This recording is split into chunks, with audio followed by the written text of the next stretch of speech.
Hello, Spartan Brotherhood. This is Born Thatch, World 98.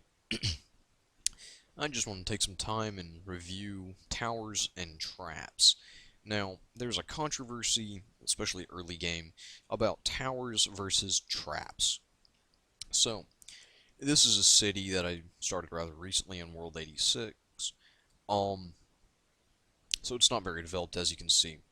Now, let me move over here and show you a tower and a trap. Now, this is a tower, Ranger Tower, as you can see. This is a trap, a pitfall trap. Now, a trap can only be built on the outside wall. This wall, right here, which goes all the way around your city. They cannot be built over here, on the inner wall. The inner wall has a total of 8 slots, 2 on each individual wall, and therefore walls equating to 8. The outer wall is of course larger, with a total of 16 slots. So, that means that I can only put in a total of 16 traps. Veteran players always recommend towers over traps. The reason is the towers' effectiveness and the traps' overall ineffectiveness. Let me review this. Let me actually show it to you, because it is incredibly apparent when you look at it. And understand that late game attacks are regularly 200,000 troops and more. And when I say troops, I mean TS, not necessarily units. So, 100,000 knights is 200,000 TS, 100,000 warlocks is 200,000 TS. So, let me get this trap all the way up to level 10. Well, actually, to level 9.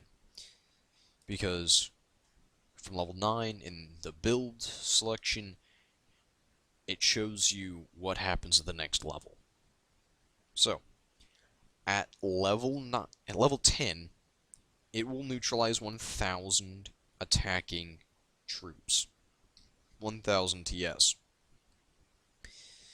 And this is a pitfall trap, so it only neutralizes infantry units. Nothing else. So, let me review this just a second. For just a second, I want to show this to you. I'm not kidding when I say that attacks are regularly 200,000 TS or more. As you can see, I have 220,000 in this attack force. I consider that to be a lot, especially in terms of 1,000 TS. I can, at most, neutralize 16,000 troops. 16,000 does not equate to 1% of a good attack force. Not even 1%.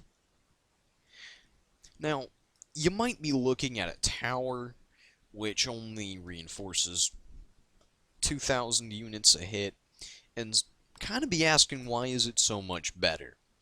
Well, the tower reinforces every aspect of the unit. Its defense against all units, plus all of its research value.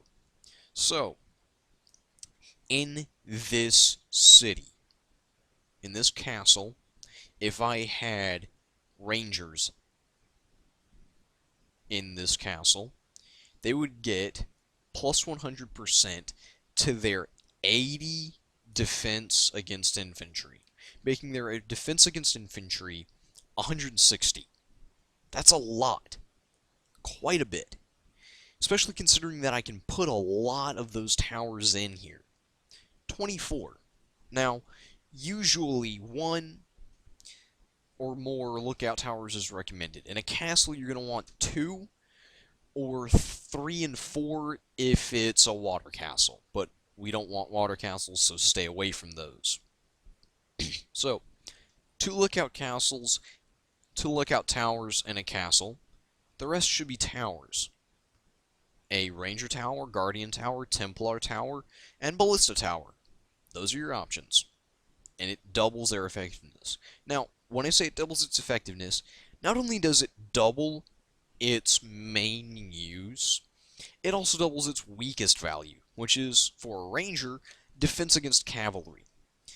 And that's why towers are so good. They reinforce everything. So, if you have a city with a lot of towers and all the units are fortified by these towers, their effectiveness increases a lot. I generally like rather general mix. I'll throw in two lookout towers and then evenly distribute the rest of the slots between Ranger, Guardian, Templar, and Ballista Tower. It's not the best city build in any situation. But then again, the best build in one situation is going to be the worst build in another.